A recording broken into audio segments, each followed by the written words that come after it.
예 하면서 이렇게 해주셔서 너무 감사합니다. 오늘 이 말씀, 오늘 이 내용은 앞에 이야기를 조금 이해하셔야 되겠습니다.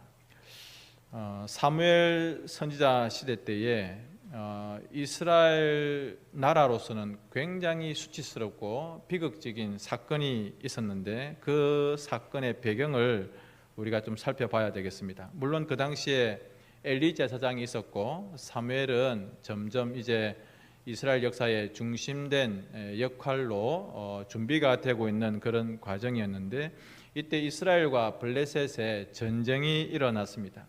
전쟁이라고 하는 것은 이길 수도 있고 질 수도 있겠죠. 그런데 무엇보다도 이스라엘이 전쟁에서 졌다라고 하는 그 이면에 이 전쟁이 영적으로 참패한, 신앙적으로 굉장히 크게 무너진 일이다라고 말씀을 드리고 싶습니다. 왜냐하면 이스라엘과 블레셋이 전쟁을 할 때에 이 전쟁이 계속해서 밀고 밀리는, 그래서 어느 한쪽이 선점하는 그런 전쟁의 양상이 아니었습니다. 이 이스라엘 백성들이 무슨 생각을 가졌냐면 실로에 있는 하나님의 언약궤를 우리 진영에 가지고 오고 이 하나님의 언약궤를 앞세우면 저 적들 블레셋을 우리가 이기겠다, 승리하지 않겠느냐, 그런 생각을 가졌습니다. 여러분들이 아시는 것처럼 이 하나님의 언약궤는 하나님의 임재의 상징입니다. 여러분, 청와대 하면 대통령이, 요즘은 용산이지만 대통령이 외국에 가 있든 또는 지방에 가 있든 간에 청와대 혹은 용산 대통령실 이렇게 하면 대통령이 머무는 곳이다라고 하는 그 상징이 되는 것처럼 하나님의 법궤는 하나님께서 우리 가운데 함께 하신다라고 하는 상징이 되는 것이죠. 그래서 이 이스라엘 백성들, 이 이스라엘 군인들이 무슨 생각을 했냐면 저 하나님의 법궤는 능력이 있다. 그래서 우리가 실로에 있는 하나님의 법궤를 이 전쟁터로 가지고 오면 이기지 않겠는가. 여러분, 이 생각이 굉장히 신앙적인 생각이라고 생각을 하십니까? 아니면 오해했다고 생각을 하십니까? 분명히 하나님에 대해서 오해하고 있는 것입니다. 그들은 하나님의 언약궤를 가지고 오면 전쟁에서 이길 수 있는 것처럼 자기들은 하나님을 조정할 수 있는 그런 신으로, 그런 하나님으로 생각을 한 것입니다. 물론 성경에 보면 모든 전쟁은 하나님께 속하였다. 전쟁에 능하신 분, 하나님은 전쟁의 승패를 좌우하시는 분이십니다. 또한 하나님께서는 전쟁뿐만 아니라 모든 개인 혹은 민족과 국가의 모든 것들을 주관하시는 분이 우리 하나님이신 것이 분명합니다. 그런데 그럼에도 불구하고 이스라엘 백성들은 한 가지를 깨닫지 못하고 한 가지를 알지를 못했고 믿음이 부족했습니다. 그것은 뭐냐면 하나님 앞에 지극히 겸손해야 되는데 겸손함이 없이 자기들이 하나님을 이렇게 저렇게 옮길 수 있고 조정할 수 있다라고 하는 그런 잘못된 생각. 전쟁에서는 이겨야 되겠죠. 그러나 전쟁에서는 이겨야 되겠지만 이겨야 된다고 하는 그 생각이, 하나님은 어떤 분이신가에 대한 생각들은 완전히 사라지고 그저 하나님을 우리의 마음대로 움직여서 이 전쟁을 이겨야 되겠다고 하는 그런 잘못된 생각, 아주 불손한 그런 교만한 생각들을 가지고 있습니다. 하나님을 자기의 목적과 자기의 어떤 이익을 위해서 마치 물건처럼 이용하려고 하는 그런 잘못이 있었던 것이죠. 이것이 그들에게 있어서 가장 큰 실수라고 하는 것입니다. 이 시간 저는 여러분들에게, 우리 모두에게 이 말씀이 주는, 이 사건이 주는 교훈이 하나 있다고 생각하는데, 그것은 첫 번째로는 하나님은 우리 사람들이 생각하는 것처럼 우상을 이렇게 저렇게 움직이는 것처럼 하나님은 이렇게 저렇게 우리 마음대로 움직이고 조정할 수 있는 분이 아니라는 겁니다. 여러분, 다른 우상 숭배자들은요, 오늘 우상에게 손 한 두 개 붙여놨다가 우리 신이 손이 더 많으면 좋겠다, 또 손을 여러 개 붙입니다. 또 어떨 때는 이 우상을 저 산꼭대기에 올려놓을까, 산꼭대기에 만들어 놓고, 또 어떨 때는 예쁜 집을 지어줄까, 그래서 예쁜 집을 지어주기도 하고, 또 자기가 섬기고 있는 신을 황금칠을 해볼까, 혹은 들판에 갖다 놓을까, 이렇게 자기들 마음대로 그렇게 생각해서 우상에게 합니다. 자기들이 편한 대로. 그러나 하나님은 그런 분이 아니십니다.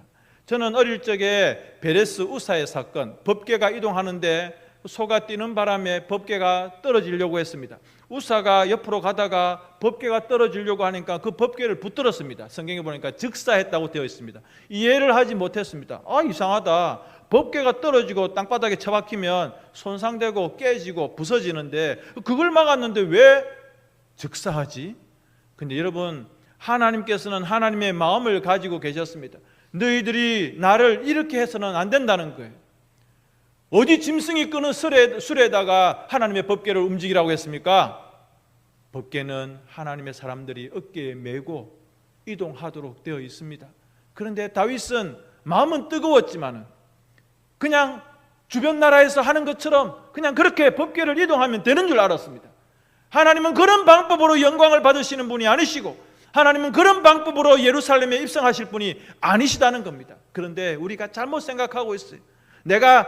하나님께서 내가 원하는 대로 그렇게 움직여 줄 수 있는 그런 분으로 생각하는 거예요. 여러분, 우리 하나님은 절대 그런 분이 아니시고 오히려 나를 움직이시고 세상을 움직이시는 분이, 주관하시는 분이 하나님이신 것을 믿으시기 바랍니다. 내 자신이, 우리 가정이, 그리고 옥산교회도, 이 세상의 어떤 나라도 하나님께서 원하시는 방향으로 움직이고 순종해야 되지, 마치 내가 마음대로 무엇을 움직일 수 있는 것처럼, 물건처럼 하나님을 그렇게 조정해서는 안 된다라고 하는 것이고, 우리 교회도 또는 나 자신도, 우리 가족들도 그렇게 하나님을 인정하고 고백해야 되는 것입니다. 기도도 마찬가지입니다. 기도할 때 주여 주시옵소서, 주여 주시옵소서 그렇게 기도하지요. 그러나 먼저 하나님의 뜻이 무엇인지, 하나님의 마음이 무엇인지, 하나님 저에게 무엇을 원하십니까? 제가 어떤 부분에서 순종하기를 원하십니까? 라고 먼저 주님의 뜻을 구할 수 있는 우리의 기도여야 되지, 내 기도에 하나님이 그렇게 도와줘야 되고 내가 원하는 대로, 내가 계획한 대로 하나님께서 이렇게 거들어주는 분으로만 생각해서는 안 되는 것이죠. 마태복음 26장 39절 같이 한번 읽어보겠습니다. 예수님의 겟세마네 기도인데요, 같이 한번 봅시다. 시작. 조금 나아가사 얼굴을 땅에 대시고 엎드려 기도하여 이르시되, 내 아버지여, 만일 할만하시거든 이 잔을 내게서 지나가게 하옵소서. 그러나 나의 원대로 마시옵고 아버지의 원대로 하옵소서 하시고. 여러분, 그렇습니다. 우리 예수님조차도 아버지의 뜻, 하나님의 뜻이 우선이었습니다. 예수님 스스로에게는 이 십자가 사건이 너무나도 고통스럽습니다. 그저 가시 하나 박히는 것, 그게 아니잖아요. 온몸이 벌겨벗겨지고 모든 인생의 인류의 죄악을 혼자 다 담당하셔야 됩니다. 하나님도 그 시간만큼은 눈을 돌리시고 고개를 돌리시는, 하나님과 단절되는 그 고통이 우리 예수님께 얼마나 고통스럽고 힘들었겠습니까? 영원전부터 지금까지 한 번도 하나님과 떨어져 본 적이 없는 우리 하나님께서, 우리 예수님께서 십자가에서 주님 하나님과 분리가 되는 그 고통을 너무너무 힘들어 하셨습니다. 그러나 나의 원대로 마시옵고 아버지의 뜻대로 되기를 원합니다. 여러분, 우리도 그렇게 기도해야 돼요. 하나님의 뜻이 먼저입니다. 내 뜻, 내 어떤 생각이 먼저가 아니라 하나님 뜻을 살피는 그런 중심이 우리에게 있어야 된다는 것이죠. 두 번째로 이스라엘의 이 실패가 주는 교훈은 뭐냐면, 그렇기 때문에 우리가 하나님의 말씀을 대하는, 듣는 태도가 어떠해야 되는가라고 하는 것을 보여줍니다. 여러분, 오늘도 성경 이독하신 권사님 계시고 너무 감사한 일이고 너무 축복스러운 일입니다. 우리가 성경을 봅니다.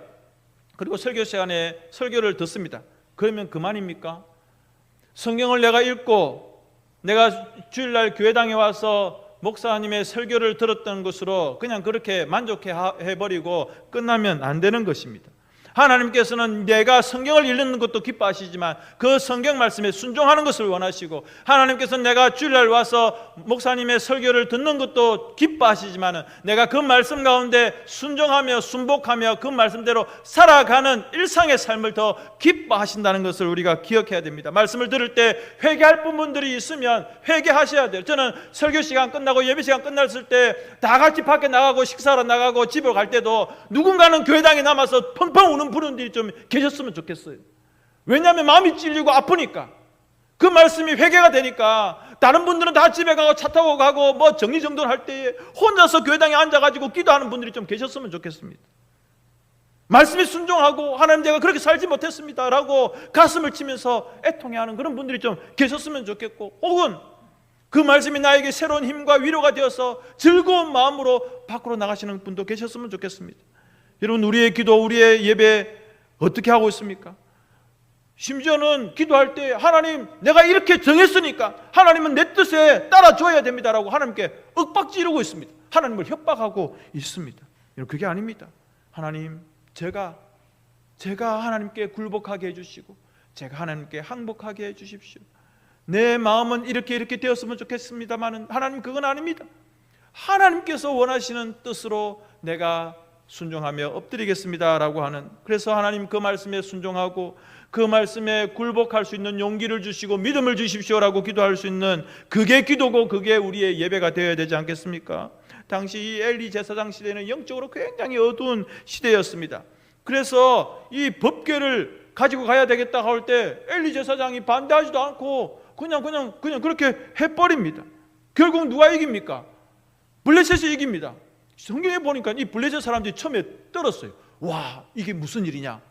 근데 갑자기 확 바뀌어가지고, 블레셋 사람들아, 우리가 힘을 내자, 우리가 용기를 내자, 저 이스라엘과 한번 붙어버리자. 처음에는 겁이 났는데 법궤가 와서 이스라엘 백성들이 막 으쌰 하니까, 이 블레셋 사람들이 저기 무슨 일이지? 아이고야, 저 법궤가 왔다야. 아이고야, 이거 무서운 일인데. 그러다가 갑자기 힘을 발휘하고 용기를 발휘해가지고 전쟁을 했는데 참패를 했습니다. 그리고 그 소중한 법궤까지 빼앗겨 버렸습니다.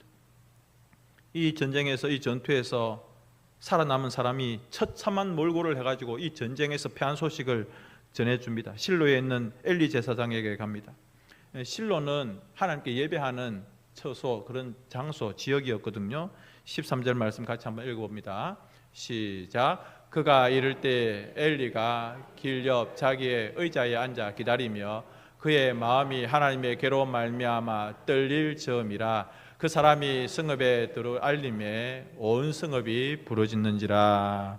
그러니까 이 전쟁에서 진 소식, 이 소식을 마을 사람들, 이스라엘 백성들, 엘리 제사장에게 이 전령이 전했다는 것입니다. 그런데 사실은 법궤를 보내어놓고 이 엘리 제사장이 마음이 떨렸습니다.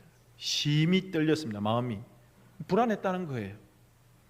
하나님의 법궤를 갔으니까 전쟁에서 당연히 이기겠지, 이게 아니라 뭔가 그래도 좀 영적인 사람이었는지 깨림칙하고 뭔가 좀 불편했던 겁니다. 하나님이 명령하고 허락하지도 않았습니다. 그래, 법궤를 앞세워라. 하나님이 허락하지도 않았습니다.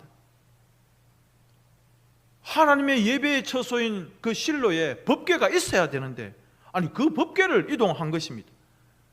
그러면서 마음 한구석에 엘리 제사장이 불안했던 거예요. 여러분, 신명기 12장 11절의 말씀을 보니까요, 너희는 하나님께서 자기 이름을 두시려고 택하신 그곳, 그러니까 예배 처소죠, 그곳으로 내가 명령한 것을 모두 가지고 와라고 했습니다. 그러니까 예배 장소에 하나님이 계시니 너희들이 와라, 그리고 물건들을 가지고 오고 예물들을 가지고 와라 라고 했습니다. 그런데 오늘 이 장면은 뭡니까? 하나님을 옮기는 거예요. 법궤를 옮기는 겁니다. 너희들이 와라고 했는데 하나님이 옮기라고, 이 주객이 전도된 이 짓을 하고 있습니다. 완전히 반대되는 일을 하지 않습니까? 도대체 누가 주인이고 누가 중심입니까? 하나님이 주인이고 하나님이 중심이신데 이스라엘 백성들 전쟁에서는 이겨야 될 것 같으니까, 아니 중심에 하나님을 둬야 되는데 그 중심 대신 하나님을 이리 옮기고 저리 옮기고 주인 대신 하나님을 이리 가라 저리 가라 하는 것입니다. 제사장도, 엘리 제사장도 알았어요. 그래서 보내놓고도 마음이 불안한 거예요. 성경을 보니까 전쟁에서 3만 명이 죽었습니다. 엄청난 패배입니다. 그리고 자신의 두 아들도 전장에서 죽었습니다. 하나님의 궤가 또 빼앗겼습니다. 이 비참한 소식을 들었던 엘리 제사장이 의자에서 듣고 넘어져서 꼬꾸라져 목이 부러져서 죽었습니다. 여러분, 한 가정의 비극이고 한 국가의 비극입니다. 그것을 성경은 하나도 빠뜨리지 않고 정확하게 묘사하고 있습니다.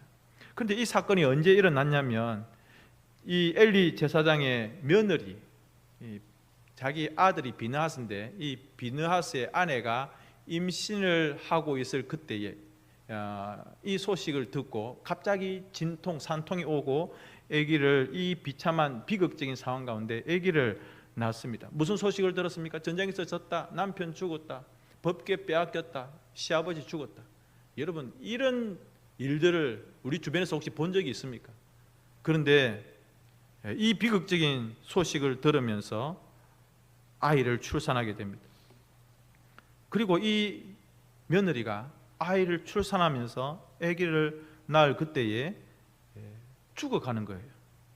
이 장면을 20절에서 보여주고 있습니다. 같이 한번 봅시다. 시작. 죽어갈 때에 곁에 서 있던 여인들이 그에게 이르되 두려워하지 말라, 네가 아들을 낳았다 하되 그가 대답하지도 아니하며 관념하지도 아니하고. 아멘. 산모가 죽어가면서 아기를 낳는 그때에 옆에서 도와주던 여인들이 아이고 세대 아들이다 아들, 아유 이렇게 하는데도 그게 아무런 감정도 없고 생각도 없고 마음도 없고, 성경에 보니까 관념하지도 않아요. 그러니까 거기에 대해서 아무런 생각이 없습니다.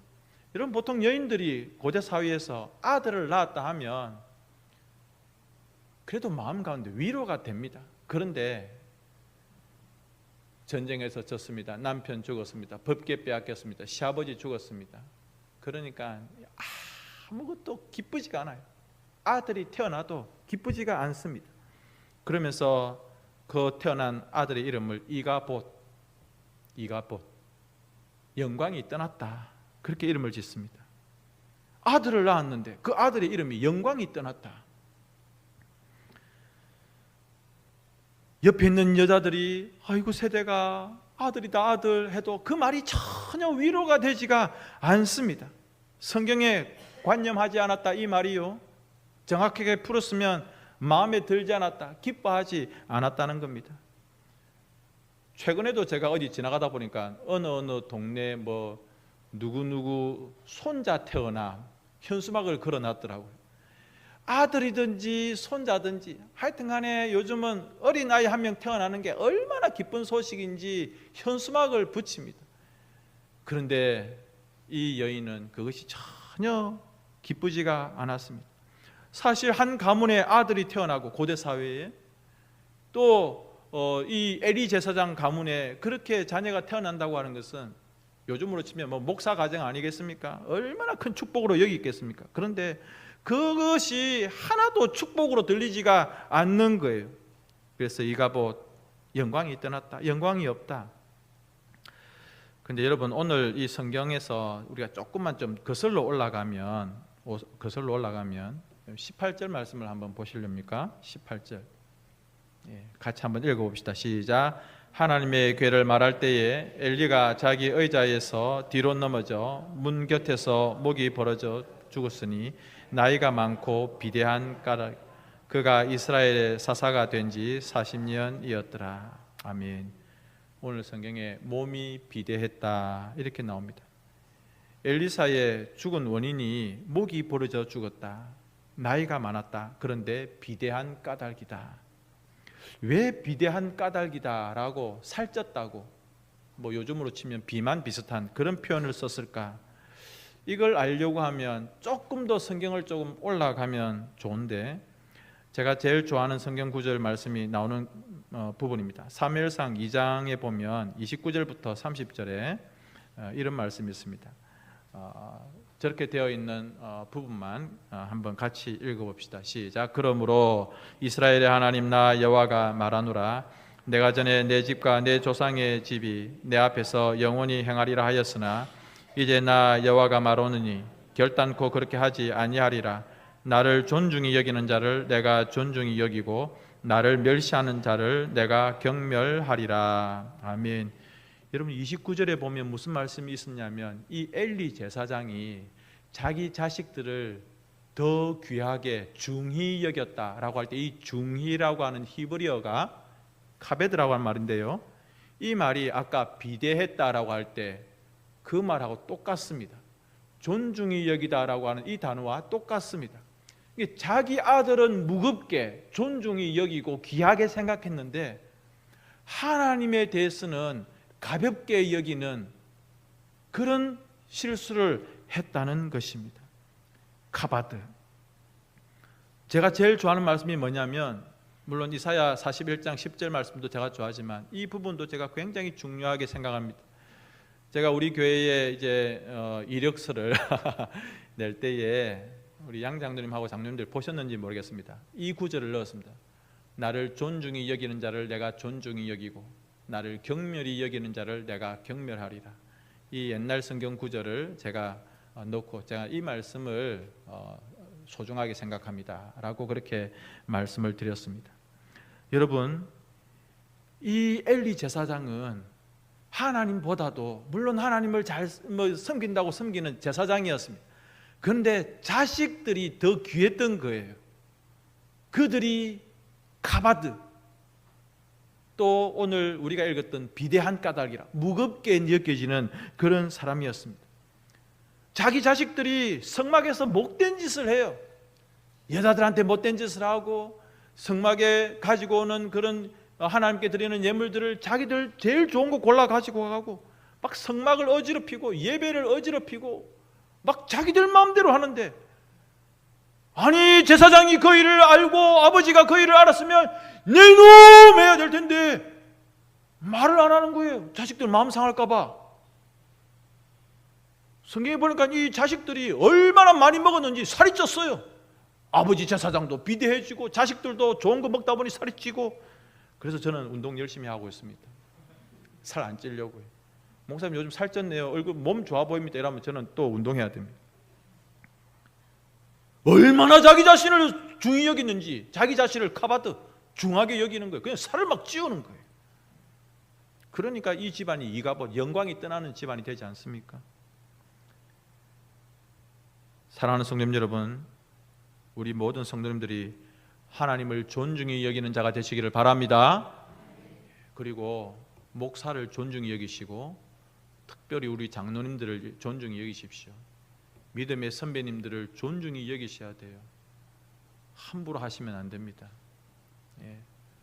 제가 가끔 이렇게 합니다. 말을 할 때 저는 그 목사님들이 뭐 이렇게 제가 잘 안 하고, 저 목사라는 말에 님자를 제가 일부러 잘 안 붙입니다. 근데 장로님들 할 때는 장로님들 이렇고 우리 목사들이 제가 이렇게 말을 쓰거든요.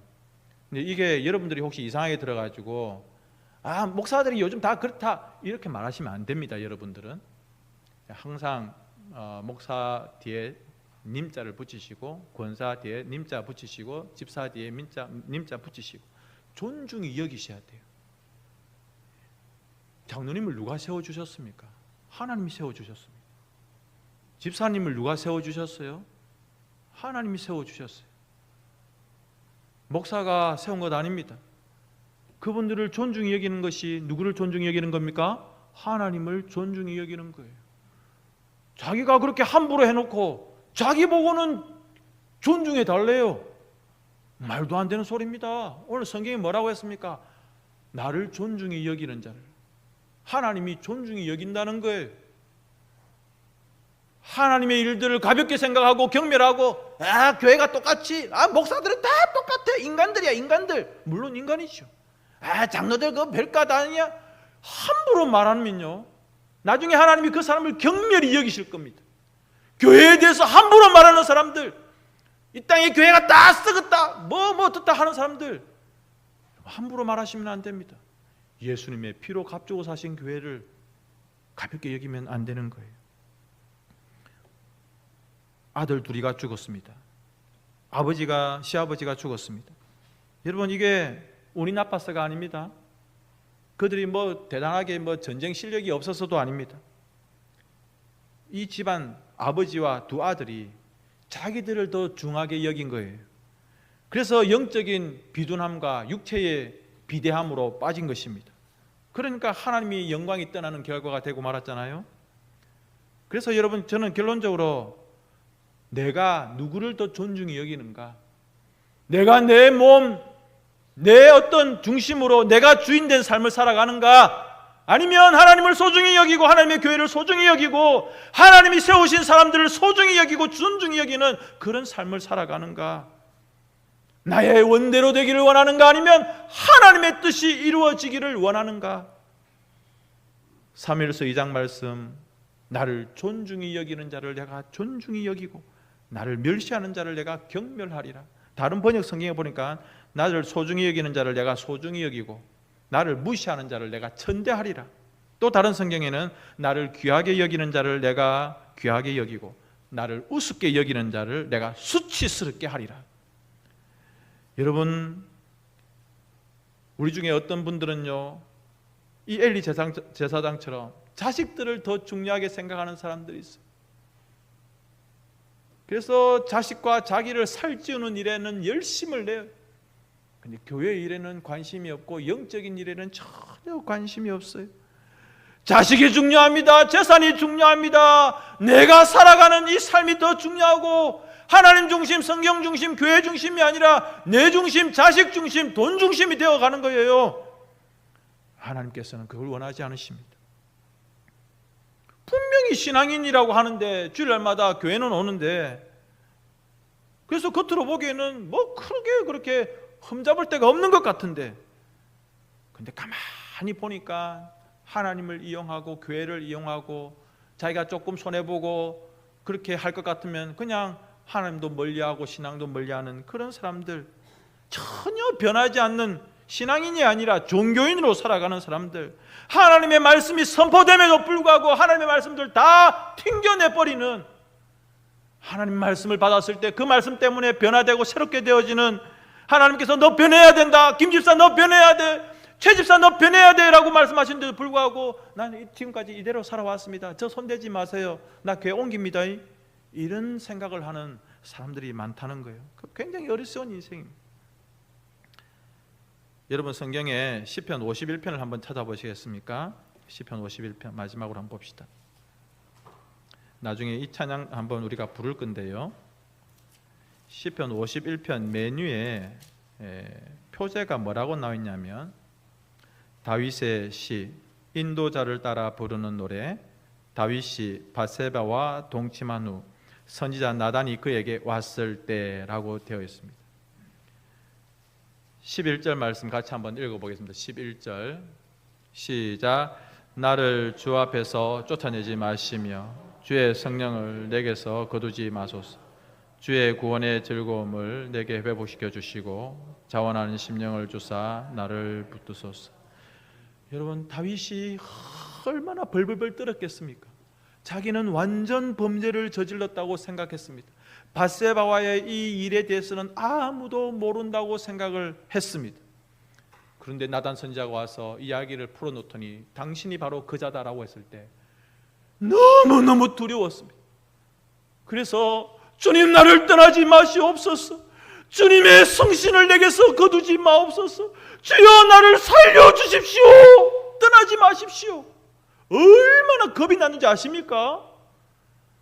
옛날 제가 다니던 교회에 제 친구가 우리 선배님인데요, 선배님이 예배에 갔는데 그날 낮 예배에서 성찬식을 했대요. 근데 이게 포도주 단이 도니까 아주 예쁘잖아요, 그죠? 그래서 저거 먹을까 해가지고 오니까 세례 안 받았는데 그걸 먹었어요. 뭐 떡도 주니까 떡도 먹고 맛있고 뭐 그렇게 포도주라고 하는데 그렇게 진하지도 않고, 집에 와가지고 엄마, 아빠, 내가 오늘 교회에서 포도주 먹고 했다. 엄마 아빠가 그니 그거 세례 받은 사람들만 먹는 건데 얼마나 큰 죄인 줄 아냐 하니까 이 선배가 저보다 한 살 많거든요. 바르르 떨면서 막 하나님이 자기를 이 죄 때문에 죽일 줄 알았대요. 그래서 막 얼마나 겁이 나고 벌벌벌 떠는지, 그래서 막 울고 불고 하면서 막 기도하면서 회개를 했답니다. 여러분, 이 시편 52편에 보니까 하나님이여 주의 인자를 따라 내게 은혜를 베푸시며 주의 많은 긍휼을 따라 내 죄악을 지워 주소서.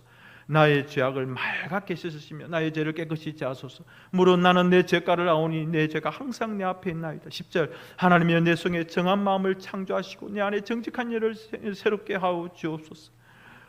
자기가 회개하는 거예요. 하나님, 제가 죽일 놈입니다. 하나님, 나를 떠나지 마십시오. 하나님이 떠나시면 나는 죽는 것과 마찬가지입니다.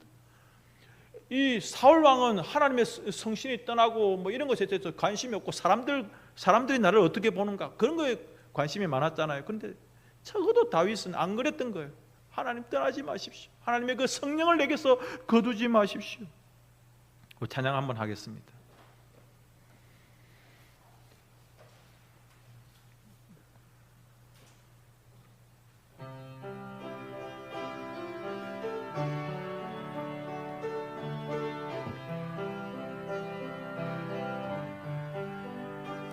정결한 마음 주시옵소서.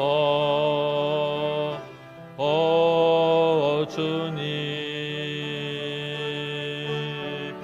정직한 영을 새롭게 하소서.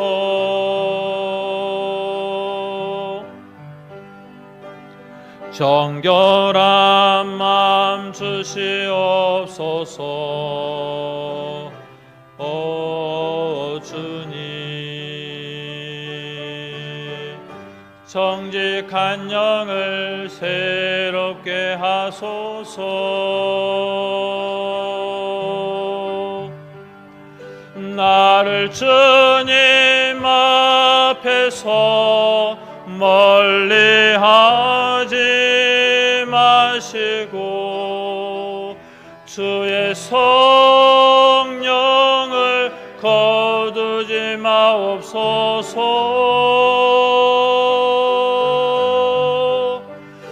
그 구원의 기쁨 다시 회복시키시며 변치 않는 마음 내 안에 주소서. 아멘. 마태복음 6장 33절만 다 같이 읽고 마치겠습니다. 시작. 너희는 먼저 그의 나라와 그의 의를 구하라. 그리하면 이 모든 것을 너희에게 더하시리라. 아멘. 예, 여러분, 하나님이 먼저이십니다. 하나님이 더 중요하고 하나님이 나에게 더 소중합니다. 하나님을 높여드리십시오. 그러면 하나님이 우리를 높여주시고 우리를 붕붕 비행기 띄워주실 겁니다. 혹시 고소공포증이 있어서 나는 올라가는 거 별로 안 좋아합니다 라고 하시는 분이 계실지 모르겠지만 하나님이 여러분들 너무너무 행복하게 해줄 겁니다. 그런데 우리가 하나님을 가볍게 여기고 그저 내 새끼, 그저 내 일, 그저 우리 거 이것만 소중하게 생각하고 하면 하나님이 우리 안 챙겨주십니다. 그냥 우리를 그냥 그렇고 그런 인생으로 그냥 하나님이 어떻게 보면 좀 놔두어 버립니다. 이것만큼 무서운 하나님의 형벌이 없습니다. 우리 모두가 하나님을 떠나지 아니하고 내 안에 성령이 우리 교회 가운데 하나님의 영광이 가득한 그런 축복이 있기를 소망하는 우리 모든 성도들 되시기를 주님의 이름으로 축복합니다. 우리 한번 이 시간 소리내서 기도할 때에 혹시 여러분들이 오늘 설교 가운데 한 개라도 마음에 와 닿는 게 있으시면 그거 한번 생각하시면서 조용히 한번 기도합시다. 다시 기도합니다.